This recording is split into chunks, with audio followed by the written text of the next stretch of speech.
রহমানের রহিম। আসসালামু আলাইকুম। আর রহমান রেন্টেকারের পক্ষ থেকে জানাচ্ছি শুভেচ্ছা এবং স্বাগত। আশা করি আপনারা সবাই ভালো আছেন। তো বিগত অনেক দিন হচ্ছে কোনো ভিডিও আপডেট ছাড়া হয় নাই। অনেকে ভাবতেছেন আমাদের গাড়ি ভাড়া হচ্ছে কি হচ্ছে না, নাকি বসে আছি। তো লাস্ট যে ভিডিওটি ছাড়া হয়েছিল, ওই ভিডিওটি ছিল আমরা গাড়ির ট্রিপ নিয়ে গেছিলাম আপনার কোথায় ওটা গেছিলাম, গাজীপুর গেছিলাম। সেটা হচ্ছে যে আমার পাশের এলাকার একটা ভাইদেরকে রাখতে গেছিলাম, যারা চাকরিতে জয়েন পাইছে। এর পরবর্তীতে আর কোনো ট্রিপের আপডেট দেওয়া হয় নাই। তো এর পরবর্তীতে আমরা আবার একটা নওগাঁ ট্রিপ কমপ্লিট করেছিলাম, মাহফিলের ট্রিপ।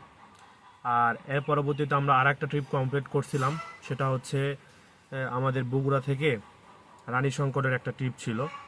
তো ওই ট্রিপটা কমপ্লিট করার সময় গাড়ির মেনটেন্যান্স করতেছি, মানে চেক আপ করতেছি। ওই ট্রিপটি করার সময় আমাদের গাড়িটা রিকোজিশন খায়। তো পেপারস এখানে আছে রিকোজিশনের। তো রিকোজিশন খাইলে সাধারণত পূজার ভিতর কিন্তু ডিউটি করতে হয়। তো রিকোজিশন দিছিল আপনার প্রায় 3 তারিখ পর্যন্ত, 28 তারিখ থেকে। বাট একটা বিষয় কি, মানে আপনার এই সকল বিষয়ে কথা বলতে চাচ্ছি না, মানে এতটুকুই শুধু বলতে চাচ্ছি যে রিকোজিশনের ডেট দিছে, আমার গাড়ি এখন পর্যন্ত রিকোজিশনের যায় নাই বা যাইতেও হবে না। 3 তারিখ ওভার হবে, যাব, গাড়ির পেপারস নিয়ে চলে আসবো। এখন বাকিটা আপনারা বুঝে নেন যে এখানে কি করছি বা কি হয়েছে। 1 টাকা কোনো টাকা পয়সা খরচ করে নেই, কোনো কিছু বলি নাই। শুধু আমাদের ব্র্যান্ডটাই মনে করেন যে যথেষ্ট এতটুকুর জন্য। আচ্ছা, তাই হোক। এর পরবর্তীতে আপনার গতকাল আপনার ট্রিপে গেছিল, 2টা ট্রিপ কমপ্লিট করছি আলহামদুলিল্লাহ। কাল প্রথমে গেছিলাম আমরা সৈয়দপুর। আমাদের বগুড়ার একটা শ্রদ্ধেয় ভাই নিয়েছিল, সৈয়দপুর গিয়েছিল। তো সৈয়দপুর সকালে দিয়ে গেছিল।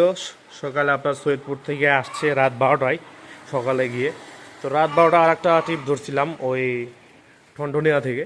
ওটা গেছিলো আপনার উত্তরা। তো ওখান থেকে উত্তরা মেরে দিয়ে আসলো। মেরে আসার পরবর্তীতে এখন গাড়ির অবস্থা এরকম। আর আজকে আবার বিকেল 5টায় আমাদের মালয়েশিয়ান একটা ভাই আছে, অনেক ভালো ভাই। তো ওই ভাইটি গাড়ি নিছে, উনি প্রবাস থেকে আসবে। ওটাও আমাদের বগুড়া নামাজগড় থেকে, আমাদের নিজের এলাকা থেকে ভাড়া। তো উনি ওখান থেকে গাড়ি নেবে। তো এখন 11টা বাজে বেলা, গাড়ির অবস্থা একদম খারাপ। গাড়িটা সুন্দরভাবে একটু পরিষ্কার করবো। আর গাড়িটা অনেক দিন হচ্ছে ডায়াগনোসিস স্ক্যান করে নাই। তো গাড়িটা আজকে স্ক্যান করবো, একটু স্ক্যান করে দেখবো কোনো ফল্ট টল্ট আছে কি না। ড্রাইভার বললো যে গাড়ির নাকি ব্রেক একটু কম ধরতেছে, তো ব্রেকটা চেক আপ করতে হবে। মনে হয় না যে পসিবল হবে, এভাবে চালাইতে হবে। বাট আমি একটু ইরোর কোড যেগুলো আছে স্ক্যান করে দেখবো। আর এই জায়গার মালিক আল্লাহ তালা, আলহামদুলিল্লাহ 1 তারিখ থেকে শুরু করে দিয়েছি, অনেক ভাড়া হচ্ছে। এভাবেই প্রতি মাস যেন চলে, দোয়া রাখবেন সকলে। তো গাড়িটা একটু পরিষ্কার করি। গাড়িটা যদিও পরিষ্কার করলাম, পলিশ করে নাই। তো গাড়ির বডিতে অনেক ছোট ছোট দাগ আছে, যেগুলো খালি চোখে দেখা যাচ্ছে না। তো আমি এখন চিন্তা ভাবনা করতেছি, যেহেতু একটা গাড়ি আছে মাঝে মধ্যে পলিশ করতেই হয়, তো একটা আমি পলিশের মেশিন কেনার চিন্তা ভাবনা করতেছি। প্রাইসটা চাচ্ছে 6,000 টাকার মতন। তো দেখি ওটা যদি কিনি আপনাদেরকে আপডেট জানাবো।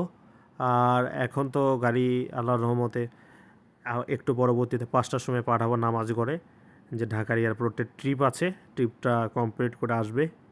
আসার পরবর্তীতে দেখা যাক শুক্রবার আল্লাহ তাআলা রিজিকের কোনো ব্যবস্থা করে কি না। তো ওটাই দেখা যাক। আসুক শুক্রবার, ঢাকা থেকে সহি সালামতে যাক, সহি সালামতে আসুক। সকলে দোয়া করবেন আমার জন্য। আর অবশ্যই যদি আপনাদের গাড়ি প্রয়োজন হয়, অবশ্যই কিন্তু আমাদেরকে জানাবেন। আমাদের কাছ থেকে হাইস, প্রাইভেট কার, এক্সনোয়া সকল গাড়ি পাবেন। আপাতত আমার কাছে নিজের গাড়ি বলতে একটাই হাইস গাড়ি আছে, আর সাইড থেকে গাড়ি ম্যানেজ করে দেওয়া যাবে। তো সকলে ভালো থাকবেন, সুস্থ থাকবেন। আল্লাহ হাফেজ।